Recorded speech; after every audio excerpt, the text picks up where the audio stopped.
আসসালামু আলাইকুম ভিউয়ার্স। আজ তৈরি করব হাঁসের গোশত রান্না।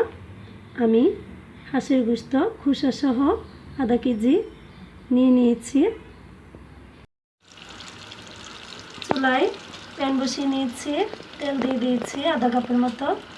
আমি হাঁসের গোশতটা দিয়ে দিচ্ছি।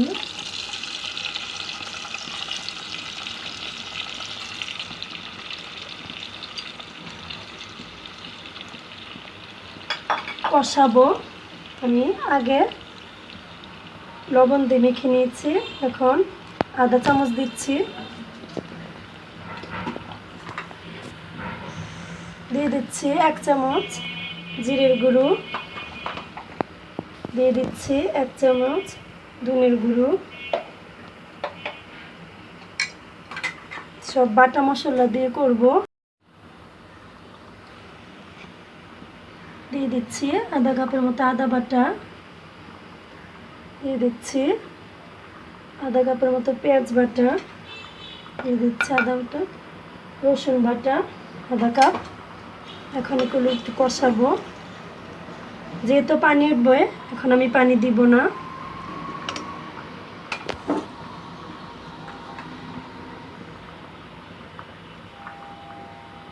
আর আমি আগে থেকে 2 চামচ হলুদের গুঁড়ো পানি দিয়ে মিক্সড করে নিয়েছি, এটা ঢেলে দিব। দিয়ে দিচ্ছি 2 চামচ মরিচের পেস্ট। আমি পানি দেব না, 5 মিনিট ঢেকে রাখবো। 5 মিনিট পরে চলে আসলাম। দেখেন ভিউয়ার্স কত পানি চলে আসছে। আমি পানি দেই নাই, 5 মিনিট পরে দিব পানি, কষানো হবে। এলাচি দারচিনি তেজপাতা আরও কষাতে হবে, যেহেতু এটা হাঁসের গোশত। আরও 5 মিনিট ঢেকে দিব। 5 মিনিট পর ফিরে আসলাম।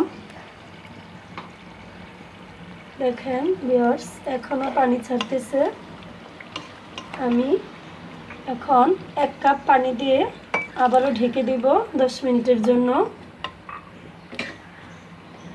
হাঁসের গোশতটা একটু দেরি হয়। ঢেকে দিচ্ছি 10 মিনিটের জন্য। ফিরে আসলাম 5 মিনিট পর। দেখুন ভিউয়ার্স কি সুন্দর কালার চলে আসছে। আমি দিয়ে দেবো কয়েক টুকরা কাঁচামরিচ। আবারও 5 মিনিট পর সার্ভ করে ফেলবো, কষাবো। 5 মিনিট পর নামিয়ে ফেলবো। সার্ভ করে নিয়েছি হাঁসের গোশত। ভালো লাগলে লাইক দিয়েন। এই গোশতটা রুটি দিয়ে খেতে অনেক মজা।